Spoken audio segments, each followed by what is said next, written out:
Hello and welcome to my YouTube channel. I am your tutor Megha Gupta. आज का हमारा topic है कार्डियक साइकिल। कार्डियक साइकिल से पहले आपको पढ़ना पड़ेगा हार्ट का सर्कुलेशन, जो मेरी प्रीवियस वीडियो में मैंने डाल रखा है। उसका लिंक मैं डिस्क्रिप्शन बॉक्स में भी मेंशन करा दूंगी आपको, और आप पॉपअप लिंक भी ऊपर देख सकते हैं। ठीक है, कार्डियक साइकिल में होता क्या है कि जो हमारा डीऑक्सीजनेटेड ब्लड है वो हार्ट के अंदर आता है, और जो ऑक्सीजनेटेड ब्लड है वो हार्ट से बाहर जाता है पूरी बॉडी के अंदर। बेसिकली कार्डियक का मतलब होता है हार्ट, साइकिल का मतलब होता है सर्कुलेशन, यानी जो हमारा ब्लड का सर्कुलेशन है वो हार्ट के अंदर कैसे जा रहा है, कैसे बाहर निकल रहा है, कैसे डीऑक्सीजनेटेड ब्लड ऑक्सीजनेटेड ब्लड में कन्वर्ट हो रहा है। तो पूरा सर्कुलेशन ब्लड का हार्ट से क्या हो रहा है, वो पूरी बॉडी के अंदर कैसे जा रहा है, ये हम पढ़ते हैं कार्डियक साइकिल के अंदर। ठीक है, कार्डियक साइकिल अकर इन टू फेजेस। वहाँ पे दो फेजेस होते हैं, पहला सिस्टोल, दूसरा डायस्टोल।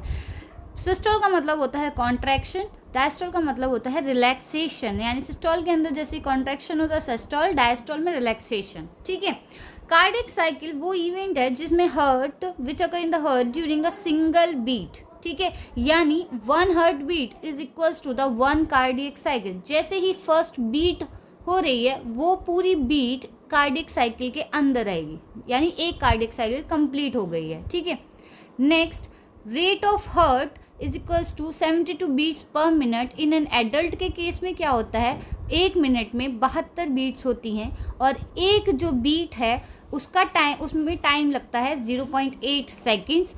जो साउंड है हार्ट बीट की, डैट इज लब डब। ठीक है, दो साउंड्स होती हैं, लब डब।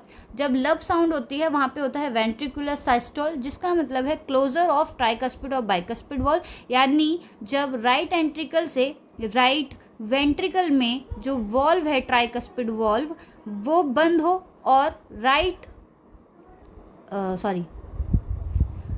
लेफ्ट एंट्रिकल से लेफ्ट वेंट्रिकल में जो वॉल्व है बाइकस्पिड वॉल्व वो क्लोज हो, वहाँ पे होता है वेंट्रिकुलर सिस्टोल। जब ये दोनों वॉल्व क्लोज होंगी तब साउंड आती है लब। डब साउंड में बोला जाता है जॉइंट डायस्टोल, यानी क्लोजर ऑफ सेमील्यूनर वॉल्व। यानी जब राइट वेंट्रिकल के अंदर पल्मोनरी आर्टरीज हैं वहाँ पे जो सेमील्यूनर वॉल्व्स हैं वो बंद हो, और लेफ्ट वेंट्रिकल में जो एओर्टा है उसके अंदर जो सेमील्यूनर वॉल्व्स है वो बंद हो, वहाँ पे होता है जॉइंट डायस्टोल, तब साउंड आती है डब। ये लब डब जो साउंड है इसको एक वन हार्ट बीट की जो साउंड है वो लब डब है। अब कंटिन्यूसली वन हार्ट बीट, एक हार्ट बीट कितने टाइम लेती है, 0.8 सेकेंड्स, और एक मिनट में कितनी हार्ट बीट्स होती है, 72 बीट्स। ठीक है, नेक्स्ट हम बात करेंगे स्टेजेस की।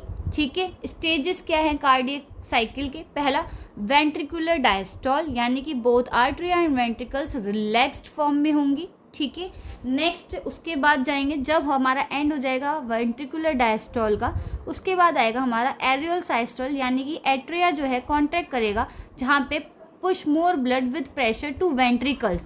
यानी वो एट्रिया क्या भेजेगा, कॉन्टैक्ट करेगा और ब्लड को कहाँ भेजेगा, वेंट्रिकल्स में भेजेगा। ठीक है, जब वेंट्रिकल्स आपकी फुल्ली फिल्ड हो जाएंगी वहाँ पे होगा वेंट्रिकुलर साइस्टोल, यानी कॉन्ट्रैक्शन, यानी ब्लड जो है इजेक्ट होगा from both right and left side of pulmonary artery and iota. ठीक है, उसके बाद होगा आपका एट्रियल डायस्टोल, वहाँ पे रिलैक्स्ड होगा। उसके बाद वेंट्रिकुलर डायस्टोल बिगिंस अगेन, यहाँ पे वॉल्व जो हैं क्लोज हो जाएंगे और प्रिवेंट करेंगे बैक फ्लो ऑफ ब्लड। ये हैं स्टेजेस किसकी, आपकी कार्डियक साइकिल की। आई होप आपको ये टॉपिक समझ में आया। कार्डियक साइकिल क्या होता है, जो हार्ट के अंदर जितना भी सर्कुलेशन हो रहा है, हार्ट के अंदर जितना भी आपका सर्कुलेशन हो रहा है वो एक सर्कुलेशन क्या है, कार्डियक साइकिल के अंदर आता है। नेक्स्ट हम बात करेंगे कार्डियक आउटपुट की। ठीक है, कार्डियक आउटपुट क्या होता है, आउटपुट का मतलब होता है एनालिसिस, यानी कि रिजल्ट। ठीक है, अब हार्ट का रिजल्ट, ठीक है, यानी हमारा वेंट्रिकुलर जो पोर्शन है, जिसको लेफ्ट वेंट्रिकल और राइट वेंट्रिकुलर वाला जो पोर्शन है, हार्ट के 4 चैम्बर हैं इस तरीके से, right ventricular, left ventricular, right ventricular, left ventricular. ठीक है, अब आउटपुट का मतलब हमने बता दिया रिजल्ट, यानी कि एनालिसिस। ठीक है, कार्डियक क्या है, हार्ट। ठीक है, अब जितना भी ब्लड है वो राइट वेंट्रिकुलर लेफ्ट वेंट्रिकुलर में जाता है। जब वो पंप्ड आउट होता है लेफ्ट वेंट्रिकुलर के एओर्टा पार्ट से। किसके? एओर्टा पार्ट से, ठीक है। यानी कितना blood, quantity of blood pumped out by the heart in 1 minute, 1 minute में कितना ब्लड हमारी हार्ट से बाहर बॉडी में ट्रांसफ़र हो रहा है आयोटा के through, that is cardiac output. और 1 मिनट में जो होता है वो 5 to 6 लीटर ब्लड हमारा पंप्ड आउट होता है ब्लड बॉडी के अंदर, ठीक है। That is cardiac output. Cardiac output का एक फॉर्मूला है, is equals to heart rate यानी 72 बीट्स इंटू स्ट्रोक वॉल्यूम यानी कि 70 ml, ठीक है। अब हार्ट रेट क्या होता है? Heart rate number of heart beats per minute, ठीक है। कितनी? Number of heart beats per minute, जो हम बता चुके हैं। एडल्ट के केस में कितनी होती है? 72 पर मिनट। ओल्ड एज के केस में क्या होती है? 75 to 80 पर मिनट। न्यू बॉर्न चाइल्ड में होती है 130 to 140 पर मिनट। चिल्ड्रन जो 5 साल तक के हैं उनके में होती है 90 to 140 पर मिनट, ठीक है। हार्ट रेट इंक्रीज कब होगा? एक्सरसाइज के दौरान। जब हम इमोशनल होते हैं तब भी हमारा हार्ट रेट बढ़ता है। कुछ डिजीजेस भी ऐसी होती हैं, डिसऑर्डर, जैसे कि टैकीकार्डिया, उसके केस में कुछ डिजीजेस भी होती हैं हमारी, उस केस में भी हमारा हार्ट रेट इंक्रीज होता है, ठीक है। जब हमारा हार्ट रेट इंक्रीज होता है वहाँ पे एक डिसऑर्डर बोला जाता है, उसको बोला जाता है टैकीकार्डिया। यानी टैकीकार्डिया का जो केस है, इसका मतलब जो हार्ट रेट है पर्सन की वो बढ़ी हुई हैं, ठीक है। हार्ट रेट कब डिक्रीज होती है, कम होती है? स्लीप, जब आप सोते हैं, शॉक लगता है आपको कोई, या फिर in case of some diseases also, वहाँ पे एक डिसऑर्डर होता है, उसको बोलते हैं ब्रैडीकार्डिया। ब्रैडीकार्डिया भी केस क्या है कि यानी उस पर्सन की, उस पेशेंट की हार्ट रेट क्या है? कम आ रही हैं, तो बोला जाता है ब्रैडीकार्डिया, ठीक है। लास्ट हम पढ़ने वाले हैं ईसीजी के बारे में। ईसीजी यानी और या फिर ईकेजी। ईसीजी बोला जाता है electrocardiogram. Electro stands for electric current, cardio stands for heart, gram stands for reading in case of meter और इन द ग्राफिकल फॉर्म।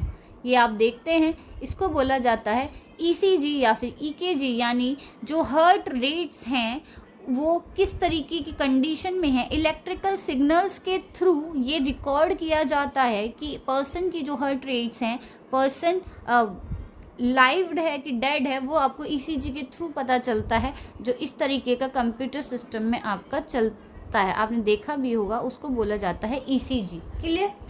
अब records the electrical signal from the heart to check for different heart conditions, ठीक है। आपकी heart की condition क्या है वो ECG के थ्रू आपको पता चलती है। अब इलेक्ट्रोड्स के थ्रू, यानी जो इलेक्ट्रोड्स हैं वो चेस्ट पे आपके प्लेस किए जाते हैं, जो आपके हार्ट्स का जो इलेक्ट्रिकल सिग्नल है उसको मेज़र करें। वो सिग्नल क्या है? वेव्स की फॉर्म में आपको दिखाई देगा, जो उसके अटैच, जो भी उस इलेक्ट्रोड या इलेक्ट्रिकल सेगमेंट के अटैच्ड मॉनिटर या फिर कंप्यूटर है, इसको बोला जाता है ईसीजी। अगर आपको मेरी वीडियो पसंद आई हो तो प्लीज़ मेरी वीडियो को लाइक करें, अपने फ्रेंड्स के साथ इस वीडियो को शेयर करें और प्लीज़ प्लीज़ प्लीज़ मेरे चैनल को सब्सक्राइब करें। Thank you so much for watching my video. अगर आपको कोई भी क्वेरी हो तो प्लीज़ उसको कमेंट सेक्शन में आप बता सकते हैं। Thank you and stay tuned for more videos. Thank you so much.